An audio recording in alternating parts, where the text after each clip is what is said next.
a story. All right. Because I want to do some Irish stuff. I want to pick an He's gonna get Irish drunk movie. and fight. I want to get drunk and fight. I want to kick out the English from wherever I am. Get out, Anthony. I want to talk about the Irish Rebellion of 1798. I will beat you until you're an Irishman. I only got one good arm. But I will fuck you up. The last words my dad said to me. I bring this because, like I said, I am picking some Irish themed film for my pick. But I also like the outcome of this rebellion specifically because it actually is still reverberating today in a couple of different ways. So let's go over this. This took place 1798. It was only a 4-month rebellion. And it really changed a lot. 4-month rebellion, and that's fucking long. Yeah, it's pretty long. The people involved: United Irishmen, random nationalist defenders, and France. What year are we in? 1798. 1798. Okay. So about to be in the 1800s here. It's the middle of the French Revolution that comes into play. Yeah. The rebellion was against Great Britain, obviously, and also people aligned with the crown for the Kingdom of Ireland. So you had a lot of people who were nationalists. This is my island. Yeah. Yeah, my island. Let's talk about the numbers here first before we get into the story. For the Irishmen, you had 50,000 troops, 4,100 French regulars, and 10 French Navy ships.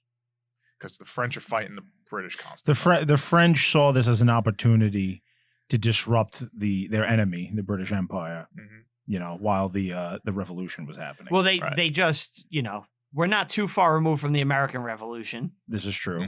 It's like... Well, you have all this nationalism going around. The Irish over. want a piece of that. Well, we won, so now everybody is like... They see the kinks in the armor. Be done? Exactly. Yeah. Well, here's the problem with that. They were against 40,000 militia, so Irish aligned with the crown, 30,000 British regular troops, 25,000 yeomanry. What are those? Yeomanry. Excuse me. It's a reserve army.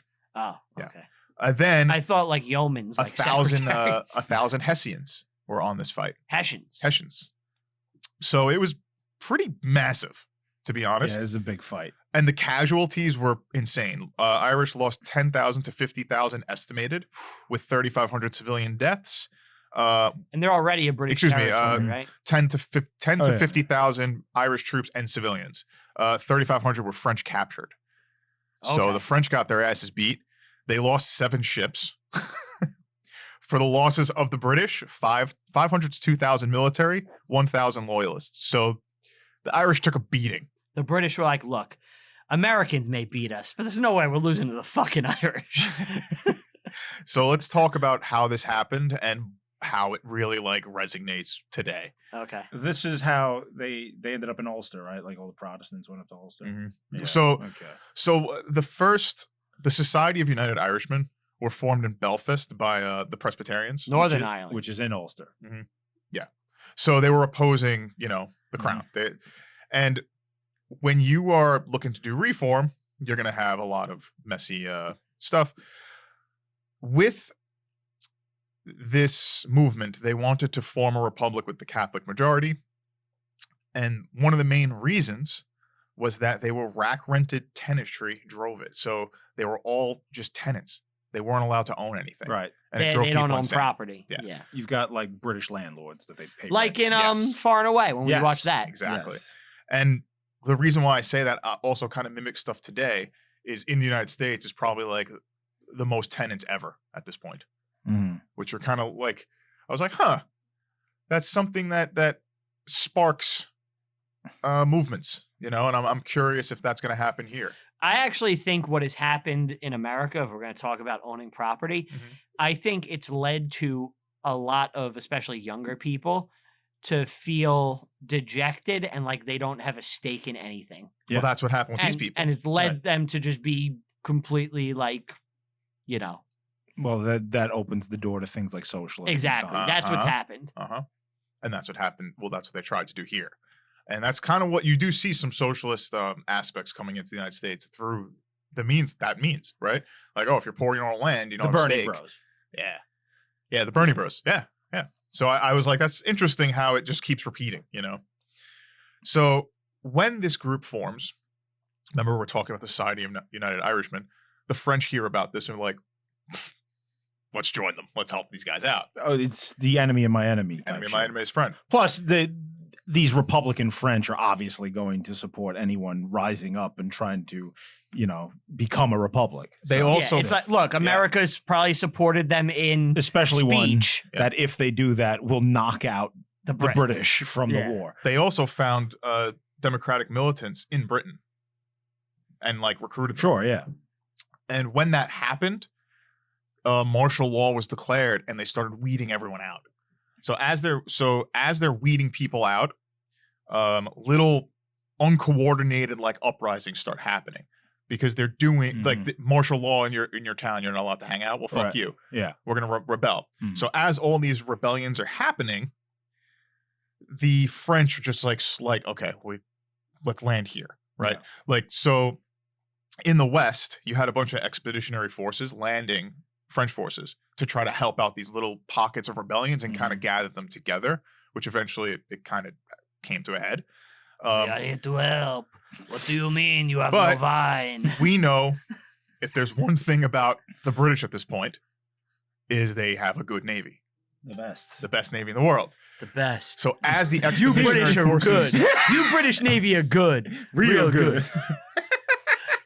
as the We're forces the are best. landing, they're thinking we're going to meet a big rebel force, but there's just pockets everywhere. Right. They can't get enough not forces organized. together, and the British just wipe them out every time. Yeah, piece by piece. So they're getting pretty messed up here.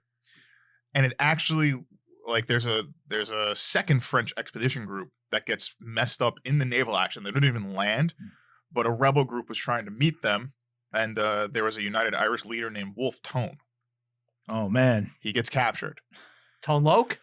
He the gets wolf captured. tones. And in fact, it will come into play later on. It'll come into play later on. So the rebellion is pretty much squashed in those terms. And instead of just saying like, okay, it's You're a squashed. traitor and a rebel spy. Well, here's what happened. Instead of saying like, What is that? Well, Is that the Patriot? No, it's Star Wars. Star Wars. Star Wars. Instead of them saying, okay, we squashed it, leave it at that, they say, you know what? Acts of Union, we're going to abolish the Irish legislature and the Kingdom of Ireland. It's done. Mhm. They wipe it out. And now, this causes 5 more years of rebellion, and even more chaos. That will really piss them off. Yeah. So now you have Unionists, Nationalists, and basically just any Irishmen All Irish sects. Mhm. They're all and pissed. Republicans. Yeah. They want complete separation now and independence, right? How long have they been like a part of the empire? Hundreds of years. Hundreds, yeah. Since like the 800s. Okay. Yeah. Yeah. So this was big. So this has been like 1,000 years. So they're like, yeah, screw the kingdom, you're done. Nah, now that's a you're- lie. It's not that long. It's probably since the 1500s. Okay. So because Wolfe Tone was captured, and I don't know the story of him. I don't know if he was killed or anything, but he was the spirit of this independence. And in his name, all the people that I just mentioned, nationalists, Republicans, Unionists, they all want complete separation for his cause. Do it for Wolfie. Do it for Wolfe Tone. Do they get it? Not really, because this goes all the way until 1998 Belfast Good Friday Agreement. And it becomes a problem with this. So the Good Friday Agreement is a referendum to stop all violence. Lay down all arms. Lay down all arms. But they go back to, no, look what you did to Wolfe Tone. Mhm. This thing that What you year did, was the that? Acts of Union, never should have been. What year was that? Which one? The Belfast Agreement? 1998. That's what I thought. Yeah. So That's what the It's in our Derry lifetime. Girls show is it is about. also over The what? debate. That show Derry Girls. What is Derry Girls? You don't know about Derry Girls? No. It's a TV show about like some teenage Irish girls in the 90s. Why do you watch this? I've seen clips of it on like Facebook. Okay. It's actually kind of funny. Oh, it's a comedy? Yeah. Oh, and Yeah. they're Irish girls. The Irish teenage girls living in Ireland, and then the finale of the show is the referendum, and like they have to decide which side they're on. Oh, Wow. really? Yeah. So in the referendum, the interpretation of the 1798 rebellion and why they took out the Acts of Union came into play again. It's even argued today that like, no, this should have never happened, and like the kingdom should still stand and stuff like that. It's actually pretty interesting. Really? And like, yeah. So if you ever wondered like how far back it goes and what the real split was, this kind of really pushed it into a significant part. I remember the first time we saw Primordial in 2008. It was like the week before the Brits, I think, pulled the army troops out of Northern Ireland for the first time ever. Mm-hmm. And Primordial's an Irish band. And I remember the singer opened the show like with the Irish flag. And he's like, we are finally free. Something like that.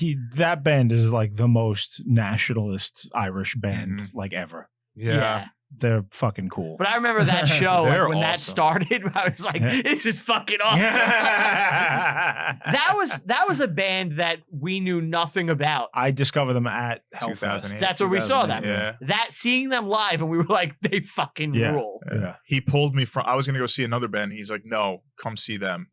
Because I think they also I did didn't see Grass them the Pop first that time. year Yeah. when we went. Yeah, well, we went to two festivals. We went to Hellfest and we went to Grass Pop. I watched them at Hellfest, and you guys were not with me. Yeah. And then when we got to Grass Pop, I was like, you need to see this band. Yeah. And it's. I didn't watch them at Hellfest. I thought I did. You may have, but I he think I didn't. did. I know he didn't. didn't. I and was I told him, I was like, you need to come see this. Yeah. Like, it's something else. I think I bought their album at. Yeah, I definitely, I think I I bought definitely it was at there because I Grass saw Pop. them twice. Mhm. I bought their album at Grass Pop. I'm pretty Yeah. sure.